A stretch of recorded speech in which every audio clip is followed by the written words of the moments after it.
Bien le bonjour à tous, c'est un plaisir de vous recevoir sur les antennes de Pan African Media dans le cadre de cette interview exclusive avec l'une des légendes du football local camerounaise qui aura marqué de son empreinte dans l'univers du championnat de l'élite au Cameroun, mais qui semblerait être oublié par l'instance fêtière du football camerounais et par les hommes et femmes des médias camerounais. Nous sommes allés à sa rencontre pour revenir notamment sur son parcours au niveau national et au niveau international. Nous allons avoir à ce jour comme invité M. Kwabra Dodge qui nous a ouvert les portes de son domicile. Dodge, merci de nous avoir ouvert vos portes pour cette interview exclusive. Nous le savons, vous avez un programme qui est très chargé. Ça date seulement de quelques jours que vous êtes au Cameroun. Merci, monsieur Hervé. Merci de venir à ma rencontre. Vraiment, je suis au Cameroun depuis quelques semaines, donc c'était pas facile de booker un rendez-vous. Mais aujourd'hui, grâce à Dieu, on est là et je pense qu'on a beaucoup à se dire et j'espère que ça va bien se passer. Le plaisir sera pour nous que d'ailleurs cela puisse très bien se passer. Nous allons rapidement débuter cette interview avec une actualité assez brûlante concernant votre ancien club, Victoria United, qui depuis quelques jours est fiché sur la toile avec cette histoire du jeune gardien Diomini qui aurait été séquestré par son président Valentin Oukwaagne. Une situation assez alarmiste déjà pour l'univers du football et pour ceux qui avaient une grande aspiration pour Victoria United. Vous qui étiez ancien de cette maison, comment est-ce que vous avez perçu cette actualité-là? Bon, normalement, cette image-là, c'est vraiment désolant. Bon, je ne peux pas beaucoup me prononcer parce que je ne sais pas, ce sont les réseaux sociaux. Et les réseaux sociaux, il y a tellement de choses qui sont aux réseaux sociaux, donc je ne sais pas si c'est la vérité ou est-ce que c'est vrai qu'on l'a séquestré. Ça, je ne sais pas. Donc je ne saurais pas vraiment me prononcer sur ça, mais c'est vraiment dommage que les trucs comme ça se passent dans le championnat camerounais, surtout dans mon ancien club, mon club qui m'a tout donné. Qui vous a révélé. Ouais, qui m'a relevé, qui m'a tout donné dans ma vie aujourd'hui. Mais bon, je serai du côté de Limbe en week-end. Je vais essayer de me renseigner pour savoir réellement ce qui s'est passé. Et là, je pourrais mieux me prononcer par rapport à ce sujet-là. Parce que bon, les réseaux sociaux au Cameroun, ça dit beaucoup de choses. Donc, ça raconte un peu de là. Donc, du coup, on n'est pas très certain. On n'est pas trop certain. Donc là, je ne pourrais pas me prononcer parce que le président de Opopo, c'est quelqu'un que je connais bien. Parce qu'il a été là quand j'ai joué à Opopo. Vraiment, il était un fanatique de Opopo. Et je sais qu'il aime Opopo de tout son cœur. Et il est capable de tout faire pour que Opopo arrive au sommet.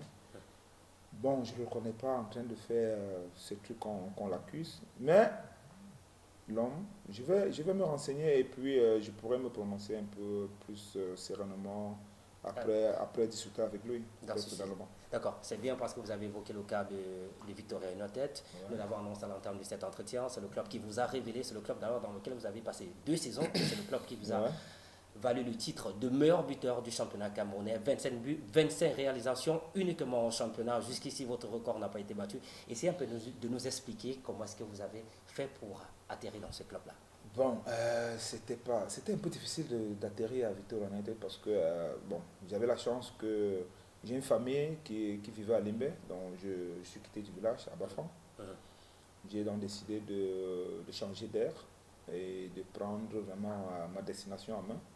Donc c'est pour cela que je me suis retrouvé à Victoria United. J'ai fait près de 1 mois et demi de recrutement pour pouvoir être sélectionné avec le feu Kiam Jean-Baptiste qui était mon coach, le seul coach qui m'a coaché au Cameroun en première division.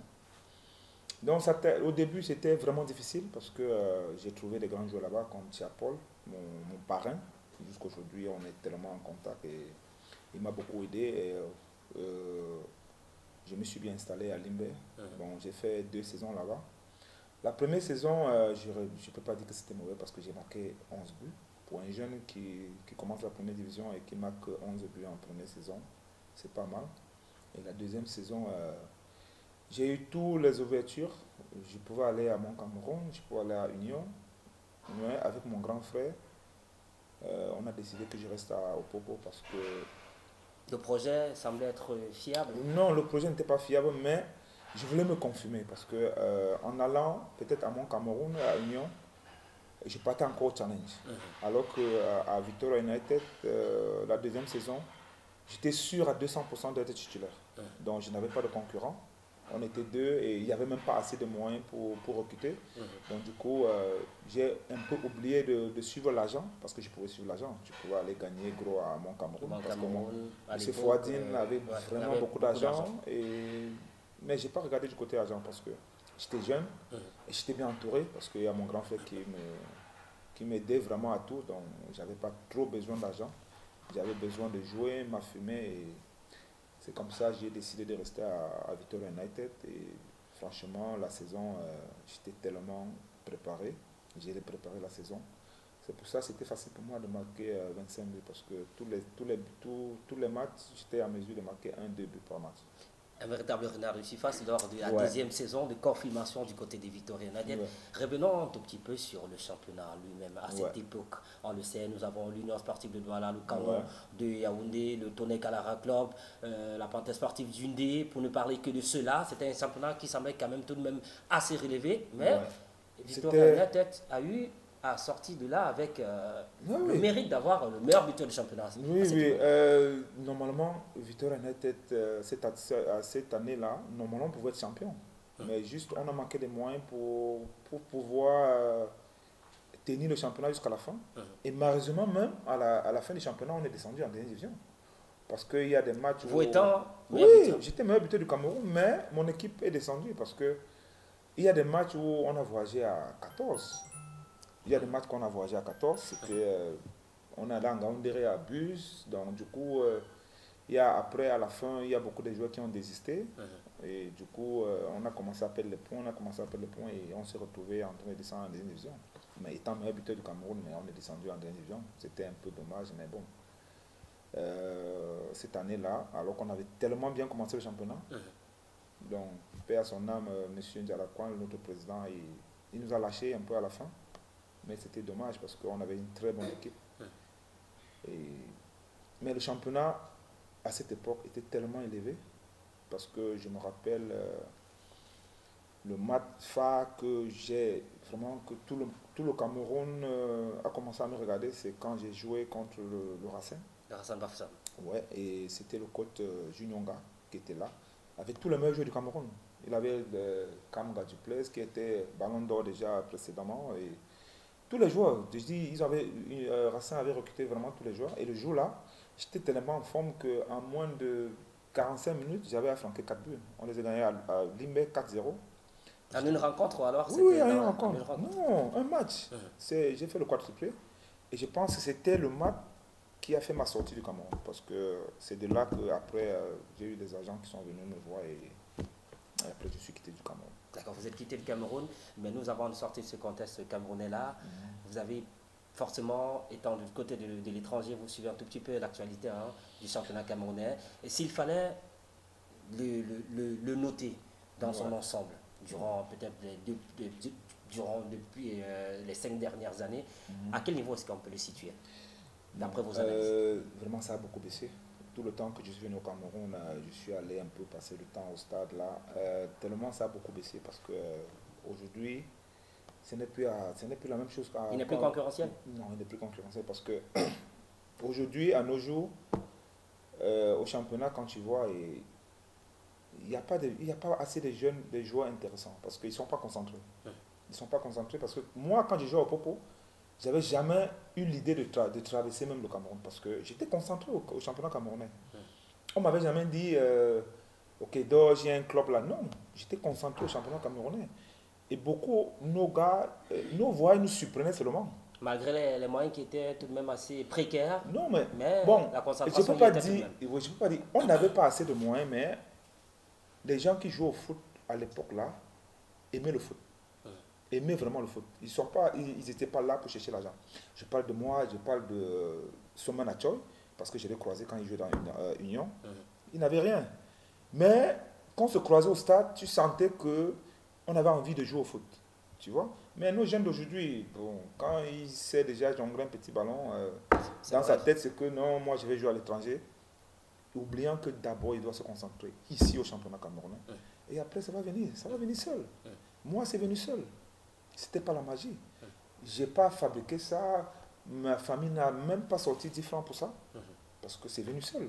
J'ai eu le billet d'avion, j'ai eu l'invitation du club et j'ai eu le visa, je suis parti. Après une semaine de test, j'avais signé contrat professionnel. Rares sont les joueurs comme ça. On peut On va compter les prendre du bout de joueurs, doigt. on peut compter les bouts de joueurs, les bouts de doigts des gars qui sortent du Cameroun pour aller signer professionnel Professionnel, directement. oui. C'est pas donné. Mais c'est juste que j'ai fait mes preuves au Cameroun. Et puis c'est venu seul. C'est venu me trouver chez moi. D'accord. Avant, nous allons certainement évoquer le cas du Ballon d'Or. Et Ouais. malheureusement, vous ne l'aviez pas obtenu. Pourtant, vous le méritez bien. Nous allons l'évoquer avant la sortie de cet entretien. Nous allons aller dans votre carrière professionnelle. Nous allons débuter avec le club Aris FC en 2005, club Ouais. dans lequel vous avez appartenu. Alors, vous quittiez de Victoria United Ok. pour ce club Ouais, grec. pour Si Aris, si je ne me trompe, oui. je crois que c'est le Aris club grec. Thessalonique, Voilà. ouais. Alors, comment le contact s'est passé? Votre arrivée là-bas, votre adoption et vos premières rencontres avec ce club-là. Comment ça s'est passé? Bon, normalement, ça allait trop vite. Parce que quand le gars il est venu me voir, c'est à moins de 2 jours, j'étais déjà là-bas. Ça allait trop vite. Donc, Vous y croyez tout de même? C'était pas un rêve tout de même bon, d'enfant pour moi, pour vous c'était un rêve d'enfant parce que c'est un truc parce que franchement, je ne veux pas te mentir, moi je suis né dans une famille de footballeurs, donc il fallait juste que je me concentre. Avant, j'ai d'abord joué en deuxième division au village, mais j'ai fréquenté. Donc, mais du moment où je me suis concentré de faire le foot, mon métier, je savais que ça devait venir, ça pouvait arriver parce que j'étais tellement concentré à ça et que je savais que ça pouvait venir parce que même la deuxième saison, j'étais déjà appelé à l'équipe nationale junior avec les Siani, les Ayon, donc on est passé par là, les Dani Nunke. Donc je savais, plus tu travailles, plus tu as la confiance et tu sais ce que tu vaux, ça devait arriver à tout moment. Donc euh, la sortie pour la Grèce, c'est venu spontané parce que je ne connaissais même pas. J'étais au village, il y a quelqu'un qui m'appelle au bout du téléphone, il me dit, il veut me voir, je dis ok. C'est comme ça que je quitte le village, je vais à Limbe. On était deux avec Eugène Fomombot. Il jouait à Union. Nous, on a joué d'abord au Popo. Et la deuxième année, il a été sollicité à l'Union. à Union. Mais moi, j'ai décidé de rester. Donc, c'est comme ça, on nous appelle à deux. Et ça allait trop vite. Le même soir, on nous a emmenés à Yaoundé. On a pris le visa. Et le lendemain, le même soir, on était dans l'avion pour la Grèce. Et vos parents, comment est-ce qu'ils l'ont perçu? De façon à moins de 48 heures? À moins de un voyage 48 aussi, heures, comme on ça s'est pour retrouvé l'étranger, en on sait, Grèce. on le sait, à Bon, on a l'époque, juste... c'était pas évident. Bon, c'était pas évident. C'était vraiment difficile qu'un enfant t'appelle, j'avais quel âge? J'avais 20 ans, je sais pas, 20 ans, 21 ans, que je me lève au bout du téléphone, j'appelle mon père, il dit que bon, papa, comme tu vois, je suis en train de partir en Europe. Comment est-ce qu'il a pris la chose? Il n'a pas demandé si son fils était en train de Non, d'halluciner ou bien... il était surpris, il était un peu surpris, mais bon, il connaissait ma capacité, donc il connaissait que je suis un homme réfléchi, donc je ne peux pas te raconter les bobards, donc je lui ai dit, il y a quelqu'un qui va maintenant en Europe, il m'a dit ok. C'est comme ça, ils ont fait le déplacement, ils sont venus m'accompagner. Je suis arrivé en Grèce en plein hiver. C'est pas facile.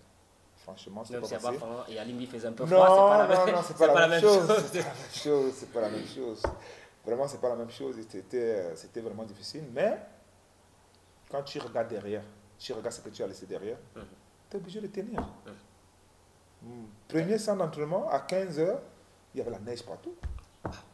Donc, dès que je suis sorti de l'aéroport, tout le dehors est blanc. On était surpris, mais ça sort d'où? Qu'est-ce qui se passe? Mais bon, toujours concentré, on nous a pris, on est allé à l'hôtel, on a dormi. Parce qu'on a eu beaucoup de ratés d'avion, on est arrivé un peu tard. Donc, du coup, on a dormi le matin à 15 heures. On ne nous a pas laissé le temps de se reposer. Hein. Fallait directement Non, mais parce que, en fait, à moins une semaine, le mercato se fermait.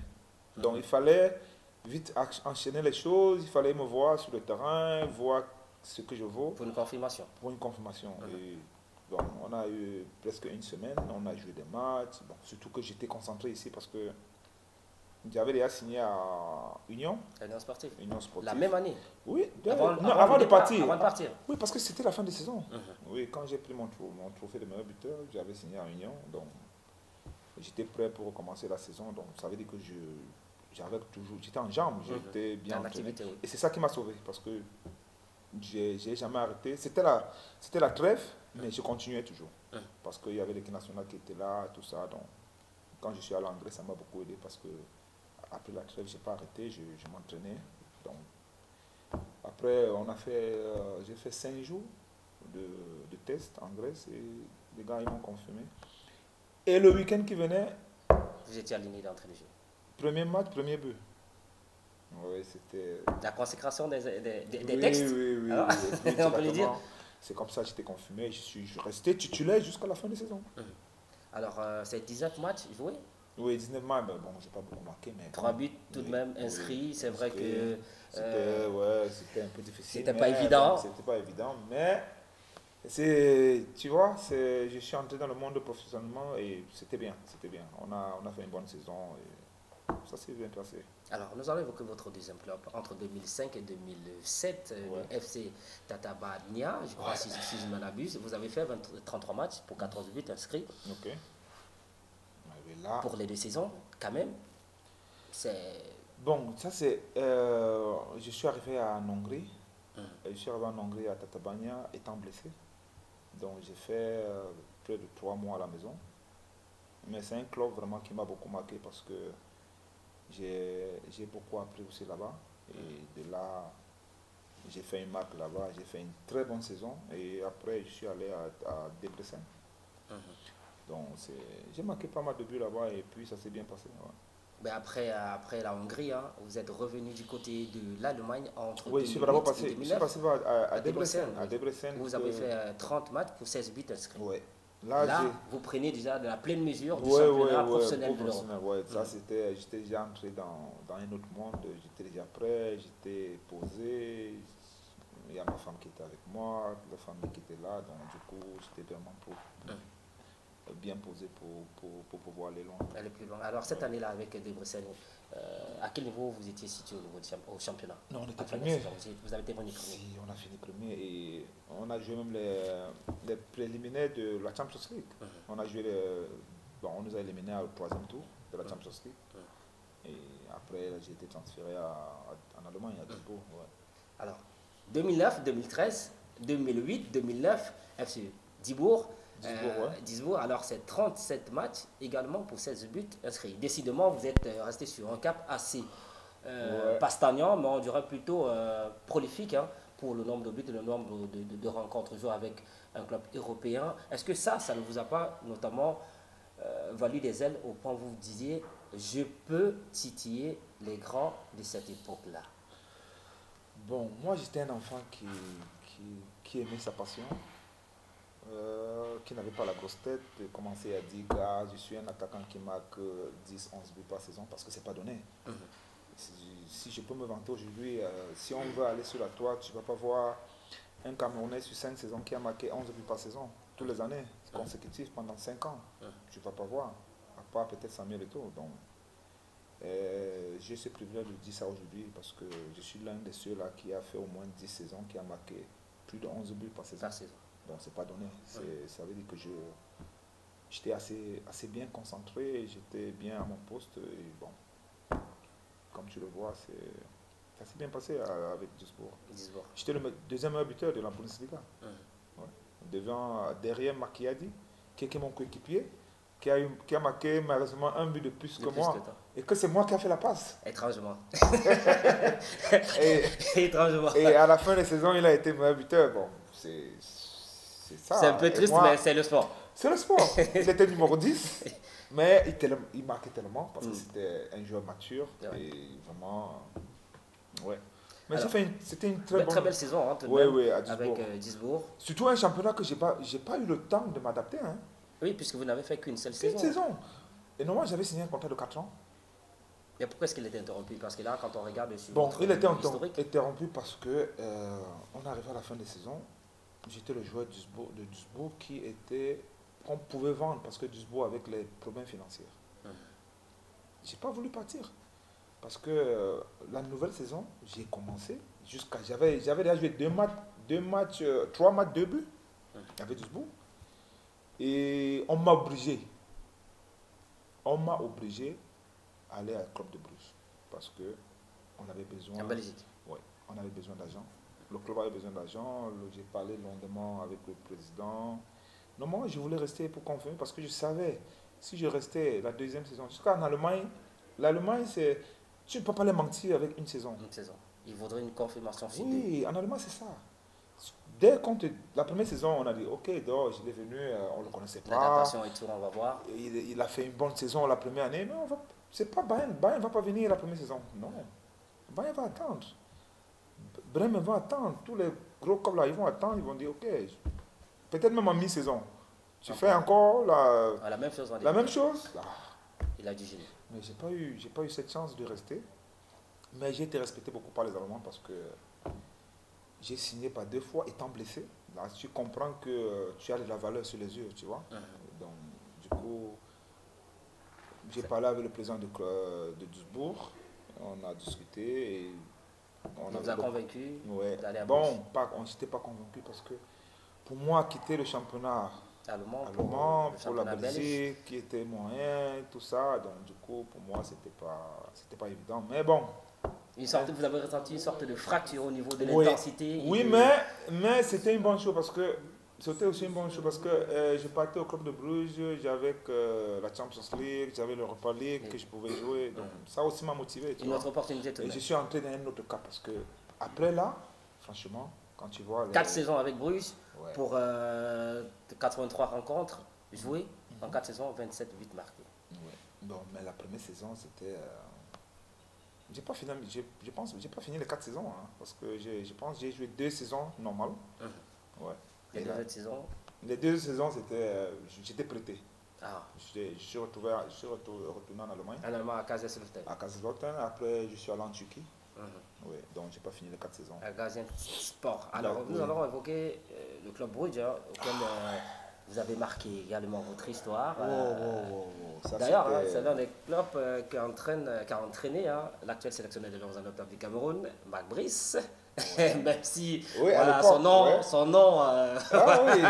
ça fait vendre le presse sportive au Cameroun, il est tout de même passé par là. Ouais. Alors, nous entendons un tout petit peu sur ce club-là, l'FC Bruges. Le club de Bruges, pour moi, c'était... Est-ce que quand vous arriviez là-bas, on vous reçoit comme la superstar qui sort du championnat allemand? Bien sûr. En plus, j'étais acheté à plus de 5 millions d'euros. À l'époque, ça valait beaucoup. Oui, ça valait beaucoup. Bon, aujourd'hui, on ne sort les 100 millions, c'est banalisé. À notre époque, à 2009, un joueur qui a été acheté à 5 millions d'euros, c'était waouh. C'était, tu vois, c'était... Et je pense que j'ai vraiment fait le boulot là-bas. Parce que la première saison, là, j'ai raté le titre de meilleur buteur avec un but. Bon, encore? Non, mais... Encore? Non, mais c'est même pas question d'un but. En fait, je vais te raconter la petite histoire. On a donné ça à Lukaku parce qu'il était plus jeune que moi. Ouais. Tu vois, il était belge. Il fallait favoriser. C'est pas pour dire que Lukaku c'est un mauvais joueur. Lukaku, il me donne tellement de respect. On se voit. Il m'appelle vieux père. Donc, il a un respect pour moi, tu vois. Et la dernière fois que je l'ai rencontré, j'étais en Italie pour regarder le match de André Onana. Je l'ai rencontré. Il a dit à André Onana, j'ai beaucoup appris derrière ce monsieur parce que sa façon de garder le ballon et son jeu de tête m'a fait, j'ai beaucoup travaillé. Et je l'ai fait vraiment beaucoup travailler. Quand il jouait en Anderlecht, moi j'étais au club de Bruges. Il a fini avec, je pense qu'il a fini avec 20 presque, presque 25 buts comme moi. La première saison. La première saison, je ne sais pas si j'ai marqué, oui, dans les 20 buts et poussière. Et lui, on était presque là. Et il a commencé le championnat avant moi. Donc ça veut dire, il a joué 5 matchs plus que moi. Mais on n'a pas regardé ça.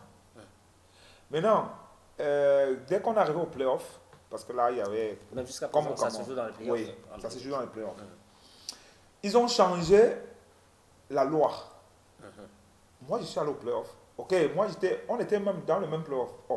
Donc, pour le titre. J'ai marqué plus que lui. Mais à la remise de trophée de meilleur buteur, on a dit qu'on ne compte pas les buts au playoff. Oui. Ouais. Et si tu cafouilles bien, tu vas voir qu'après peut-être 2 ou 3 ans, j'ai eu une interview comme la vôtre là, qui est venue chez moi en Brésil. Vous parlez de ça pour dire qu'on m'avait volé mon titre de meilleur buteur. Moi, je dis que je ne regarde pas ça, c'est déjà passé. Donc, on voulait chercher comment, on a dit que non. Une sorte de polémique, Oui, mais c'était pas mais trop bon, moi, je dis dense que pour c'est vous. pas trop mon histoire, c'est passé, j'ai fait ce que je pouvais faire et puis c'est bon, ça, tu vois. Donc. Mais avec le club bleu, on allait loin, on a joué les quarts de finale de l'Europa League et que j'ai flanqué peut-être 7 buts à l'Europa League. Pour moi, c'est l'un des premières saisons de ma carrière. De votre carrière. En 2010. Oui, 2010. Ouais. Alors, et ça s'accompagnait avec la Coupe du Monde, malheureusement que... nous y reviendrons d'autres. C'est passé. Nous y reviendrons. Alors, puis en 2013, en 2011, 2012, vous retournez du côté de l'Allemagne à Kaiserslautern, mais là-bas, c'est pas très prolifique, c'est juste 20 matchs pour 2 buts inscrits. Ouais, il y a eu des blessures entre oui, temps. c'est là où j'ai eu mon rupture de tendon d'Achille. J'ai fait une moitié de saison, c'était pas mauvais. Après, j'ai eu une rupture de tendon d'Achille qui m'a mis à la maison pendant une saison. Donc, du coup, après, j'ai fait ma rééducation. Je suis rentré au club parce que j'étais prêté. Je suis rentré au club de Bruges, j'ai fini ma rééducation et après, je suis allé signer à Francfort. Alors, c'est vrai qu'à Francfort, ça n'a pas été très bon. Oui, parce que j'ai pas beaucoup joué. Je suis venu, j'ai rechuté. Une seule saison, hein? Oui, non, j'ai même pas fait une saison. J'ai fait peut-être 8 mois. Hein. J'ai fait 8 mois à Francfort. Parce que quand je suis arrivé, j'étais encore fragile. Je n'ai pas eu le temps de bien me refaire la rééducation. Oui. Et l'équipe avait besoin que je joue. J'ai commencé à jouer. Après, je me suis rechuté. Et puis, bon, j'ai décidé d'arrêter. Et après, j'ai décidé de quitter le club parce que... Vous êtes rentré du côté de la Turquie en 2013, où également vous ne faites qu'une seule saison, c'est 15 matchs joués, pour 5 buts pour Gaziantep. Non, c'était la moitié de saison. À chaque fois? Oui, c'était juste moitié de saison. Moitié de saison parce que je suis quitté à Francfort en janvier. Bon, je suis allé finir la saison en Turquie. J'ai signé pour 6 mois. Donc les 15 matchs là, c'était la phase retour que j'ai marqué, j'ai flanqué les 6 buts. Et après ça, j'ai eu des offres. Je suis rentré encore au club de Bruges pour finir ma saison. Et après, je suis allé à Dana Demirspor. S'il fallait notamment parler d'un club qui vous aurait marqué lors de votre passage du côté de l'Europe, vous donnerez le plébiscite à qui? Oui, sans réfléchir, sans aller loin, c'est le club de Bruges parce que là-bas, c'était accueillant, j'étais comme à la maison. Et vraiment, ça m'a permis d'exprimer quand même mon vrai football. Et je pense que j'ai passé mes plus beaux jours au club de Bruges. Alors, Dodge, nous allons évoquer votre situation, vous l'avez évoqué tout à l'heure, avec l'équipe nationale du Cameroun. Première sélection. Première sélection, revenons. 2008. L'équipe senior, 2008, bien évidemment. Oui, 2008 avec l'équipe nationale. J'étais à Duisbourg. J'étais à Duisbourg quand je suis arrivé à Duisbourg avec Otto Pfister, qui est venu me voir jouer. Et il m'a convoqué. Ça s'est bien passé. Mes débuts étaient bien. C'était cool. À l'époque, là, vraiment, on avait une équipe. Quand tu venais, tu voyais Azanson qui jouait à Selna, tu voyais tellement des joueurs qui étaient titulaires dans le club. Là, c'était une bonne ambiance. C'était bien jusqu'en 2010 que après ça a commencé. Mais vous n'avez pas beaucoup joué avec la sélection camerounaise, hein? C'est juste 5 matchs? Oui, j'ai pas beaucoup joué parce que je suis venu trouver un dieu qui était là. Qui était en fond.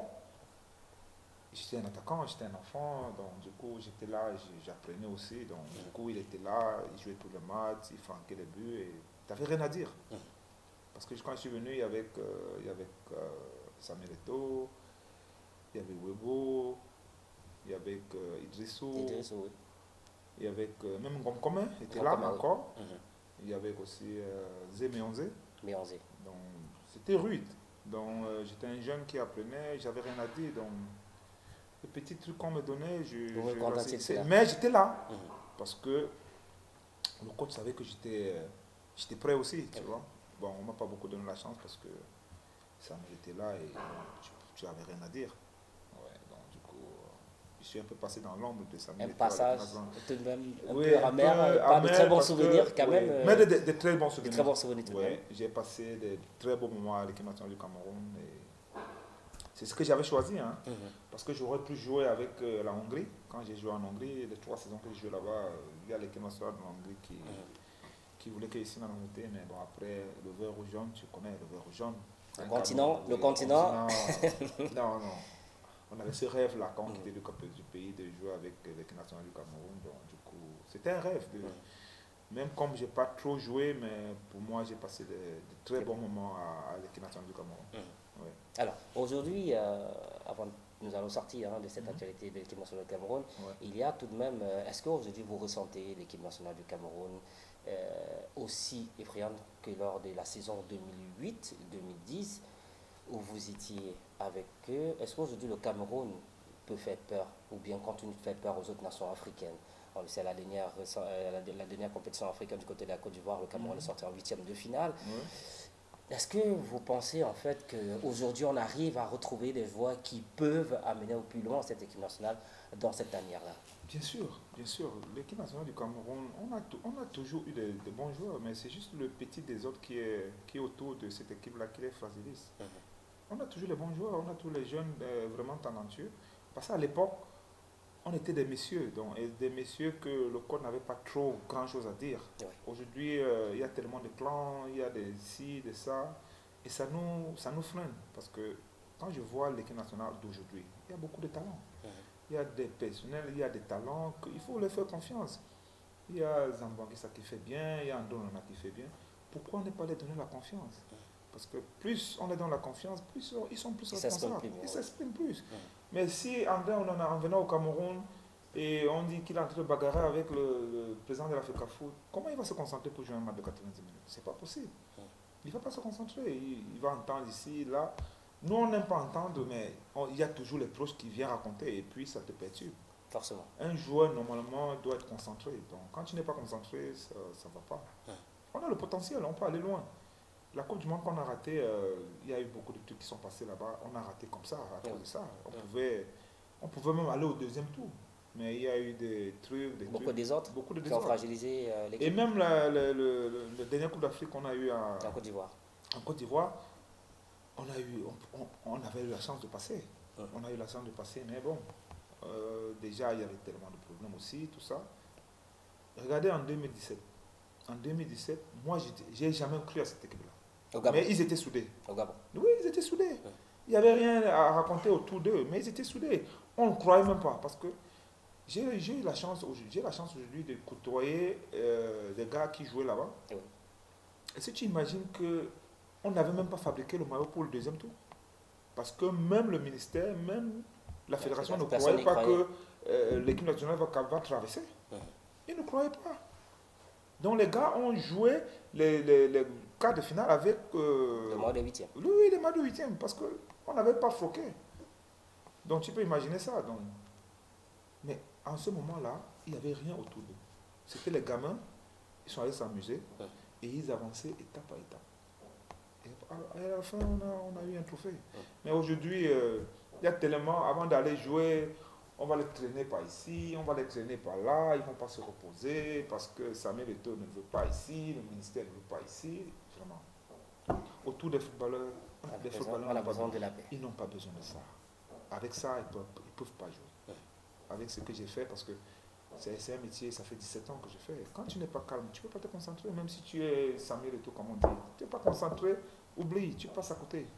Tu passes à côté d'un match que tu as préparé. Bon moment, oui, c'est ça. Malheureusement.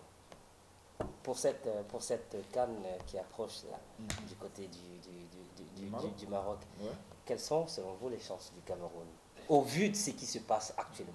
Bon, au vu de ce qui se passe, bon, je dirais attendons voir, hein, parce que il y a la fédération qui se bat avec McBride, le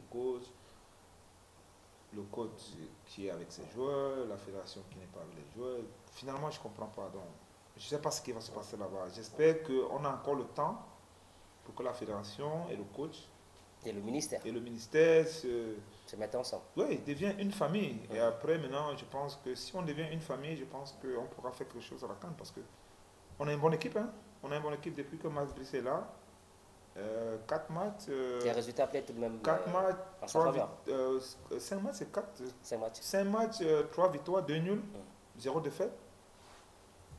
Qu'est-ce que tu vas dire à un coach qui a fait ce résultat, surtout là où, en regardant là où on venait, avec mon capitaine emblématique, mais bon, il n'y a rien à dire. Pour l'instant.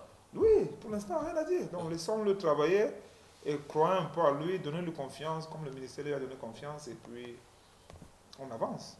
Oui. Alors, nous allons avancer, mais avant de prendre cet autre sujet, vous en tant qu'attaquant, quels sont les défenseurs qui vous auraient notamment marqué lors de votre parcours au niveau national et international, s'il fallait les décrire? C'est que moi, franchement, moi, quand je jouais, je ne regardais pas trop les défenseurs, hein, parce que je vais dire qu'un défenseur me marquait beaucoup. Bon, je peux citer, j'ai joué contre Cannavaro étant Ballon d'Or. Bon, 2006 2006, qu'on a joué un très bon match amical, Cameroun et Italie. Je pense que c'était ma première génération avec l'équipe nationale du Cameroun. C'était très bien passé parce que Cannavaro, il a vraiment souffert. Parce que j'étais jeune, j'étais costaud. Vélo, c'est tout. Oui, donc du coup, au championnat belge, je peux dire quoi. J'ai eu à jouer contre Eric Matoukou, qui était aussi pas mal. Et un joueur sénégalais là, qui a joué à. Il était même à la CAN qui nous remporte. Dernier CAN qui nous remportait là. Au Cameroun. Keita, il s'appelle Keita, oui, le Sénégal. Koulibaly, pas mal. Donc, quand on se rencontrait dans un match, ça cognait quand même. Ça cognait vraiment. Et donc, du coup, bon, moi je ne regardais pas trop. Hein. Moi, quand je jouais, j'étais concentré à moi et je parvenais à me sortir des situations. C'est plus les défenseurs qui avaient peur de vous que vous, en tant qu'attaquant, vous avez peur des défenseurs. C'est normal quand on te dit qu'il y a un attaquant qui marque au moins un but par match, c'est normal que tout le monde, toutes les statistiques sont sur lui. Comme en Belgique en 2010, quand tu allais dans n'importe quel vestiaire en Belgique, le coach préparait son match pour Doge. Comment faire pour barrer Doge? Donc moi je ne regardais pas celui qui est en face, je sais que bon. Et en plus j'avais une très bonne équipe. Je ne vais pas dire que j'ai joué seul. Il y avait un très bon collectif. Oui. J'avais 2 milieux de couloir que, à tout moment, qui font le centre, je suis là pour marquer. Je ne faisais pas grand chose, mais j'étais là au bon moment parce qu'on travaillait ça aux entraînements et ça venait seul. Alors, vous avez évoqué le cas de Lukaku qui, pour lui, a eu beaucoup d'enseignements de vous. Alors, oui. On le sait, vous faites sensiblement 1m83 par là. Oui. Vous avez un jeu de tête qui était très puissant. Oui, très puissant. Une belle patte. Oui. Semblable à celui qui est nommé du côté de la Côte d'Ivoire l'éléphant le plus puissant d'Afrique, Didier Drogba. Est-ce que vous n'auriez pas des traits, puisque Lukaku également, à son arrivée à Chelsea, pour lui, son idole, c'était Didier Drogba? Oui, moi aussi, mon idole, il y avait Didier Drogba, il y a Adebayor. Tu sais, il n'y a pas beaucoup d'attaquants qui jouent dos. Ouais. Et ça, c'était notre force. Ça, c'est ma force. Ça, c'est la force de Didier Drogba. Et ça, c'est la force de... Lukaku. Non, oui, Lukaku aussi. Parce que si Drogba a moitié le ballon et puis se tourner, il devient trop dangereux. Ouais. On comptait les attaquants comme ça. Et ça, c'était notre style.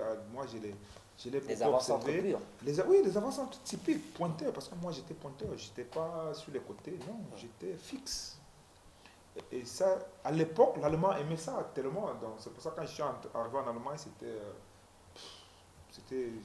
pour moi, c'était facile. Vous répondiez aux normes du football, de l'attaquant. Parce que à l'époque, là même, bon, aujourd'hui, ça joue un peu tout ça. Mais en Allemagne, à l'époque, c'était quoi? Le gardien cherche l'attaquant dévie sur le côté, on fait le centre et tu marques. C'était ça. C'était pas tic-tac. C'était pas le tiki-taka comme en Espagne. C'était direct, on dégage sur l'attaquant. Parce qu'on voulait les attaquants. Tu dois t'affirmer. Oui, tu amortis ou tu remets la passe, tu mets sur le côté, on fait le centre, tu coupes, tu marques. C'était ça. C'était le travail. Donc, ouais. Et Drogba, moi, Adebayor, c'était. Et Lukaku. Aujourd'hui, Lukaku, il est devenu une machine. Ouais. Dos au but. Et moi, c'est ma plus grande force. Dos au but, Si j'ai à moitié un ballon, tu vas pas la prendre, même si c'est 2 jours. Si tu es là derrière moi, même 2 jours, tu ne vas pas toucher le ballon. Oui, c'était ça. Les Allemands, ils aimaient ça. Aussi la Belgique. Quand c'était difficile, on te met devant, on te dédie le ballon, tu es à moitié. Tu fais ce que tu as à faire. Tu attends l'équipe monte, tu fais la passe, tu cours, tu attends le centre. Il n'y avait pas grand chose à faire. C'était ça. Hein. Alors, nous allons sortir cet entretien avec un sujet qui semble tenir en haleine certains de vos supporters, des personnes qui vous ont vu évoluer. La cérémonie du Ballon d'Or a lieu demain du côté du Palais du Congrès de Yaoundé. Ballon d'Or que vous n'avez pas reçu, mais qui jusqu'ici, vous n'êtes pas reconnu à votre juste titre comme meilleur buteur sur une saison au championnat de l'élite camerounais. Il faudra le rappeler, c'est 25 buts en une saison avec Victoria United qui malheureusement cette saison descend en deuxième division. Est-ce qu'aujourd'hui vous vous sentez respecté, honoré au Cameroun au vu de cette saison particulière que vous avez fait avec le club de Limbé? Vraiment, pour dire, j'ai été jamais respecté au Cameroun parce qu'ils ne m'ont jamais valorisé. Jusqu'aujourd'hui, je détiens toujours le record du but du championnat camerounais en 2004-2005, je pense. Oui, 2003-2004. Ouais. 2003-2004. Oui, 2003-2004, je détiens toujours le record. En plus, je détiens le record du plus de buts marqués dans le championnat camerounais. Bon, pas toute saison, mais sur une saison. On ne m'a jamais valorisé parce que normalement en Europe, normalement c'est moi qui devais remettre les trophées. Normalement on devait me valoriser jusqu'à ce qu'on égale mon but ou bien on me dépasse, mais on ne l'a jamais fait. Mais c'est vraiment dommage au championnat camerounais, mais bon, c'est le Cameroun, c'est le 237.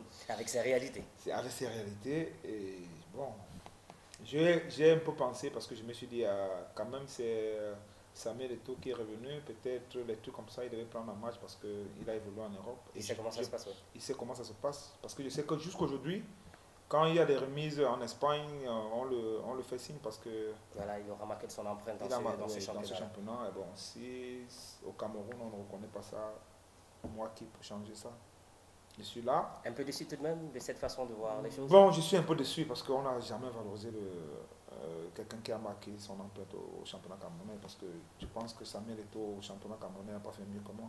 Je ne sais pas s'il a même joué au Cameroun, je ne sais pas s'il a marqué même plus de 5 buts au Cameroun. À venir, il a fait un passage à venir tout de même. Mais les 2 saisons que j'ai joué à Victoria United, j'ai marqué de mon empreinte, donc j'ai prouvé quelque chose au Cameroun. Jusqu'ici, vous n'avez pas encore été approché par la fédération dans ce cadre de la remise des Ballons d'Or? Jamais, je n'ai jamais été approché. Mais je suis toujours ouverte. Donc si on peut toujours reconnaître, parce que bon, il ne se fait jamais tard, hein, on peut rattraper toutes les erreurs. Alors, c'est bon, nous allons mettre un terme à cet entretien. Donc, merci de nous avoir reçus chez vous. Merci beaucoup de m'avoir appelé, d'avoir parlé de mon histoire. Vraiment, c'est un plaisir de penser à moi et vouloir me faire reconnaître, qu'on reconnaît au moins ce que j'ai fait au championnat camerounais. Merci vraiment beaucoup, M. Hervé, ça me fait droit au cœur et j'apprécie beaucoup. Merci. Nous sommes arrivés au terme de cet entretien avec l'un des oubliés de la gloire du championnat local camerounais, Kouemara Dodge, et lui qui aura marqué son empreinte sur 2 saisons avec le club de Victoria United, qu'il a révélé aux yeux du monde, aux yeux de l'Europe. Il faudra le rappeler, c'est 25 buts marqués en une seule saison au championnat de l'élite au Cameroun. Nous étions à sa rencontre, nous nous sommes entretenus pour le plaisir des spectateurs de la télévision panafricaine, Pan-African Media. Le plaisir était pour nous de vous avoir nombreux derrière vos écrans. Retrouvons-nous pour un prochain numéro avec le même plaisir.